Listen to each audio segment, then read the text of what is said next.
We are now on chapter 13 of The Cage.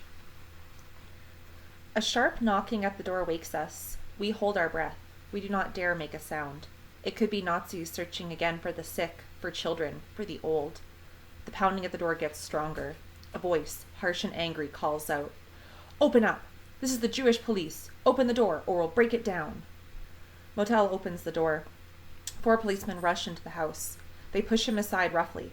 "Where is Shmulek Nachigal? We came to take him back. Now, where are you hiding him? Tell us where he is." Their angry voices frighten me. What will they do to him if they find him? Why are they searching for him? Does he know something they wanted to keep secret? If he does, he did not say anything to us. Motel looks at me. Our eyes meet again in silent understanding. "Shmulek Nachigal? He was sent to slave labor a year ago," he says. His voice is calm and composed.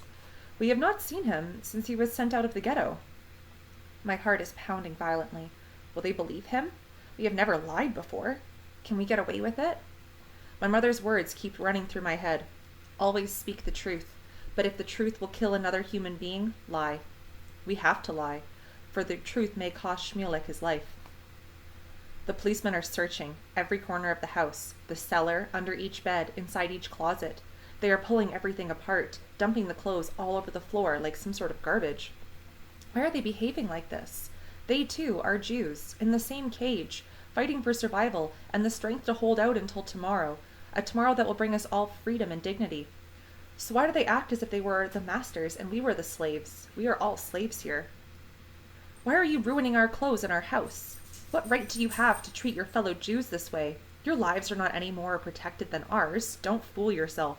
If we survive, you will have to answer for your behavior. Remember that. I raise my voice in spite of my fear. Shmulek Nachigal is not in this house. You will not find anybody here except for me and my 3 brothers. So start acting like fellow Jews. We are not the enemy here. One of the policemen stops for a moment. He looks at me closely, then looks at my brothers as if trying to decide whether he should get angry or ignore my outburst. "Shmulek Nachigal was sent back to the ghetto last night." He looks straight at me, watching for my reaction. It was a mistake. The commandant of the camp was drunk. He felt generous and sent 5 Jews back to the ghetto. Today he is sober and he wants them back, or else. The order is to bring them back. They may know too much. If we do not deliver the 5 men, they will take 5 of us. You see now, it is them or us. We found 3 men already. The people who live in the Nachigal apartment now told us that you are Shmulek's only friends. You are the only people left here who know him, so he has to come to you. He has to come here. But he never came here. Motel's voice is sure and unafraid. If he had, he would still be here. The policeman turns his head towards Label. He shouts, "Is that true? Where did you hide him? You tell me where he is or I'll take you all in." Label looks frightened, confused. If he tells where Shmulek is, Shmulek may pay with his life. But if he does not, they may take us all. Motel, outraged, stands in front of the policeman, now shouting, "You leave him alone. Can't you see he's sick? Must you frighten him? If you want to take someone in, take me. You leave my family alone." They stand there, both tense, strained, rigid, ready for battle. "All right." The other policeman breaks the tension. "We'll leave now, but we will return." They walk out of the house, slamming the door behind them. Looking towards the door, Motel puts a finger on his lips. We get the message. They are standing behind the door, listening. We all look at him with pride and admiration. "They are Meshug," Moshiel says loudly, "searching for Shmulek here. It has been a year since he was sent to slave labor, and they are looking for him here. They will not find him in this house." We listen carefully for sounds behind the door. No sounds. After a few minutes, we hear footsteps slowly moving away from the door. We do not open the door for several hours. We are still not sure if they have really left the building, if it is safe to go to Henry's apartment to warn Shmulek. What if we are being watched? What if they do not believe us and are waiting for a wrong move? We look at one another. What can we do? We hope that Henry and Shmulek heard the commotion during the night and know that Shmulek is in danger. But how do we make sure? Suddenly, Motel picks up an empty bucket for fetching water. The water pump stands in the middle of our yard. To reach it, he has to pass Henry's door. He walks slowly, speaking in an angry voice loud enough to be heard behind closed door. "Riva, you stay in the house while I get water. Don't be scared. The nerve of those policemen, searching for Shmulek here. Did you hear what they said? They said they will take him back if they find him. If he is back in the ghetto like they said, I hope he will stay put for a while. They may be waiting around in the neighborhood for a few days, I call back. They said this is the only place he may come to. Motel fills the bucket with water and walks back slowly. At Henry's door, he suddenly turns his ankle and hits his foot against the bucket, kicking it hard against Henry's door, dumping the water all over the hallway. Now look what I did. How careless of me. Riva, get a mop to wipe the floor. I'll knock at Henry's door to tell him to be careful when he leaves the apartment. He may get hurt on the wet floor. He knocks at Henry's door, calling, It is Motel. We have a problem this morning. I want you to be careful when you step into the hall. It is a mess. Henry opens the door, looks at the wet floor, looks around him. He gives Motel a pat on the shoulder. Don't worry, Motel. I will not trip. Henry, I call across the hall. We have some coffee this morning. Come and have some with us. I'll add a little more water to the pot. It will be enough for all of us. You sure you want to share your coffee with me? I feel guilty taking it away from you. Henry, it is only colored water anyway, and a little more water will not change the color much, so you have nothing to feel guilty about, I say with a smile. Well, you've got a point there. I'll come over soon. He comes over half an hour later, calmly walking across the hall and closing the door behind him slowly. What happened last night? He asks in a whisper. We heard policemen knocking at your door. I was going to open the door when I heard the racket, but I remembered the ghetto rule. Wait and be sure before you open the door. We both heard whom they were searching for. I had to hold him back with all my strength. He was going to give himself up to protect you all. I begged him to wait and see. We stayed glued to the door, waiting, listening. Finally, we heard them leave. He is not leaving my house until it is safe. I locked my door from the outside with a padlock. He cannot leave. He'll be safe for a while. We'll find a place for him later. I'll speak to my friend Mark. He lives alone, too. My eyes are full of tears. Henry is risking his life for a stranger he met only last night. I take his hands in mine and press them to my lips. Thank you, Henry. Thank you. A week later, Henry moves Shmulek to his friend's house. He stays hidden there for several weeks. We all share our food with Shmulek. They finally stop searching for him. He gets a job cleaning the outdoor toilets. He is the horse who pulls the wagon full of human excrement. Chapter 14. Winter. Bitter cold, icy winds, heavy snow. The windows are covered with a thick ice coating. A cold wind blows freely through the apartment, pinching our faces with rigid fingers, leaving our cheeks and the tips of our noses colored pink. Label, covered up to his neck with a warm blanket, stares at the frozen windows with a faraway look. Riva, remember the beautiful poems we learned in school about winter? They sounded so pretty while the house was cheerful and warm. How different they seem now. I know how you feel, Label. Everything around us looks and feels different now. Nothing has the same meaning anymore.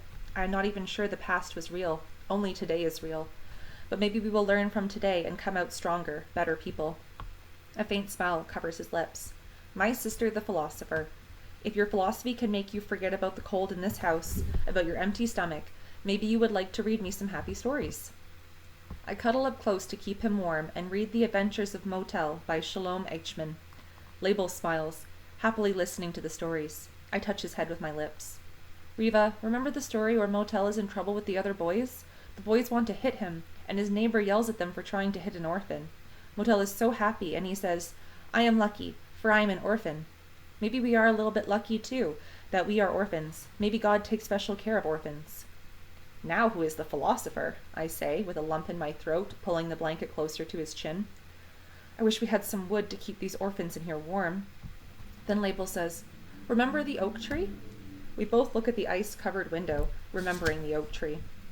I can still hear Mrs. Gruber shouting, next week I am sending some men to cut down the oak tree. I do not want you Jews to enjoy the beauty of my tree. The tree is not outside our window anymore. It was cut down, but not by Mrs. Gruber's men. The ghetto was closed suddenly, and she did not get the chance to chop down the tree. It was chopped to pieces by the Jews, whom she wanted to deny the pleasure and beauty of the tree, to keep from freezing. I cried, watching the big, strong tree fall, watching it cut into pieces just as our lives had been.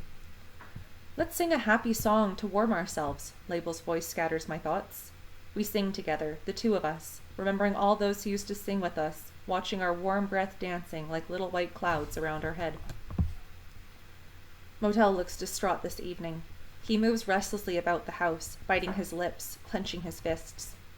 Motel, you're moving around like an animal ready to split open the iron bars of his cage. I wish you could free us with your bare hands, but you cannot.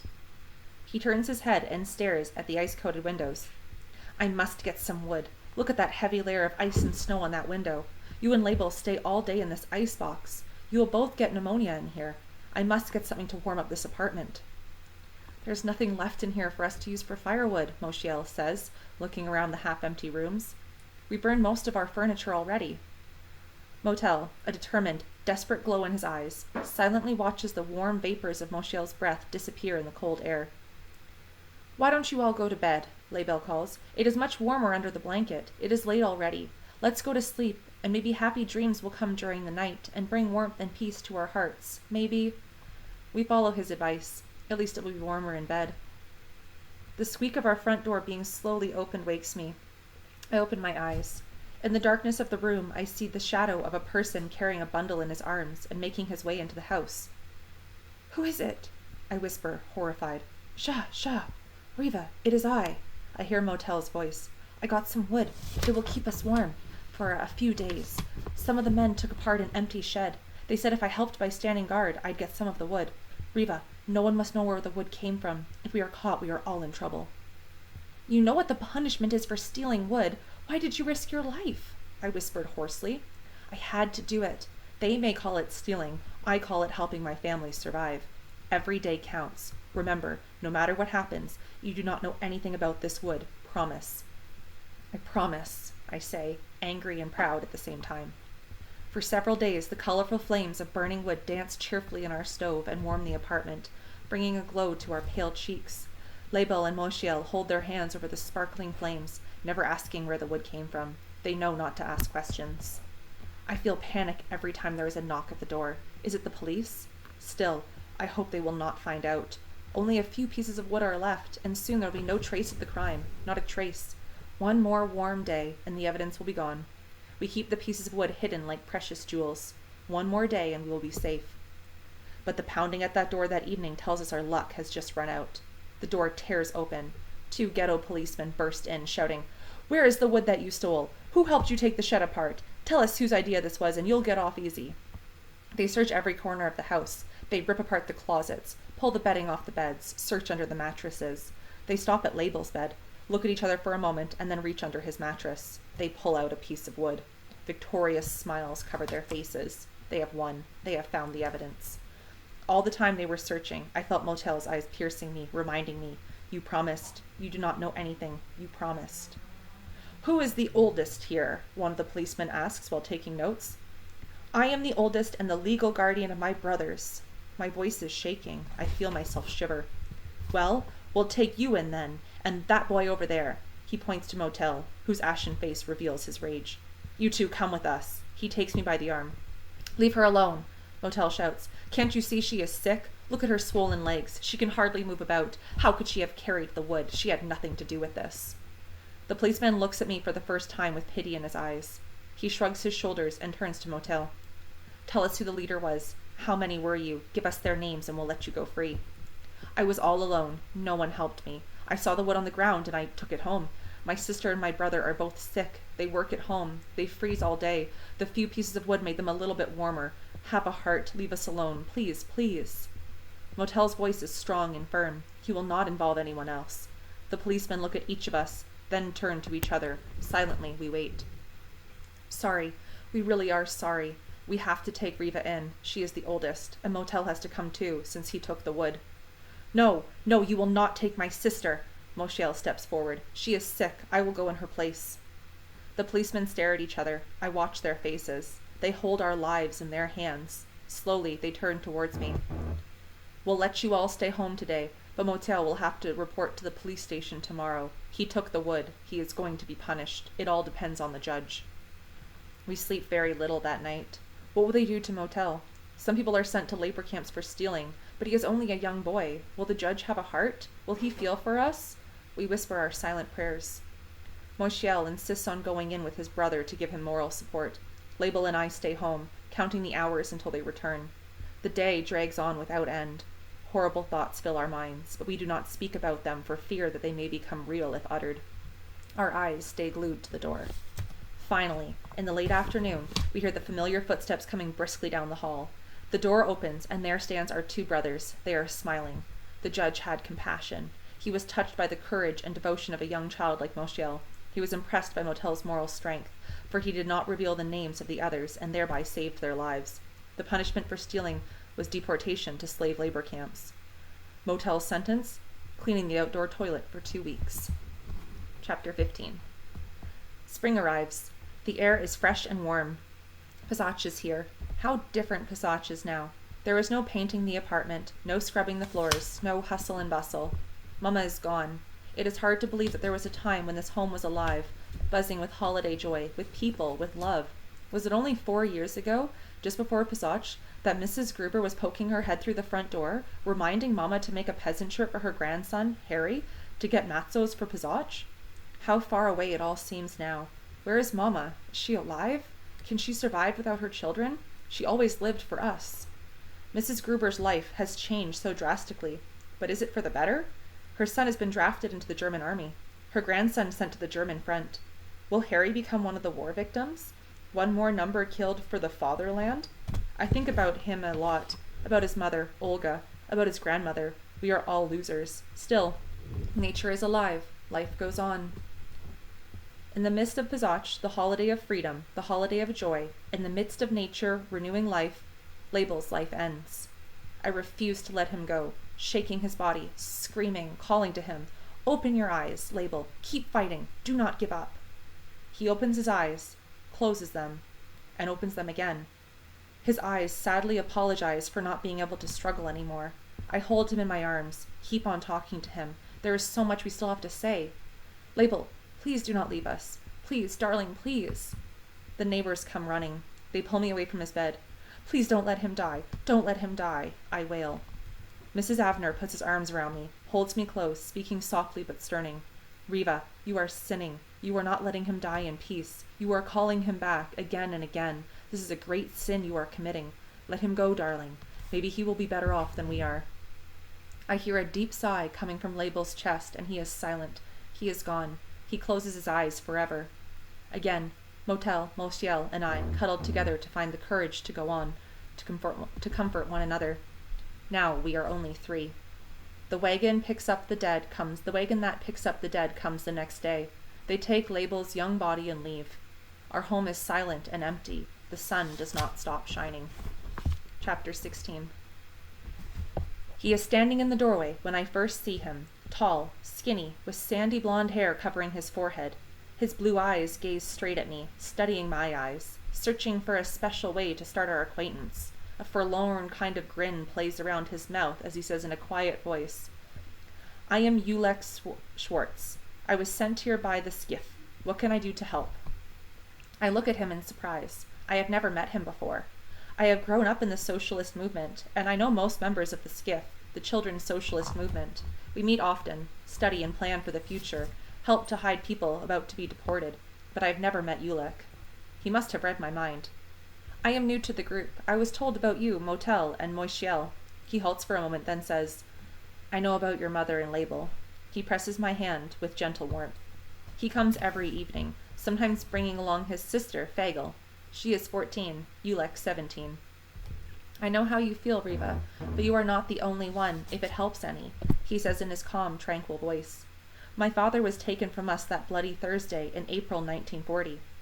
"My God!" I gasped. "The horror caravan! I was there. He could have been one of those men who called out last regards, names, addresses, messages to their families. Maybe I ran right next to him. Maybe I looked at him without seeing. He could have been just another mask of horror among the other panic-stricken faces." Shmulek puts his hand on mine and strokes my fingers gently. "My mother," he swallows hard, "lost her mind. She was placed in the mental hospital. Fagel and I would go see her often, but she did not know us. She locked herself in a world of her own. We were not part of her world. Maybe she was at peace.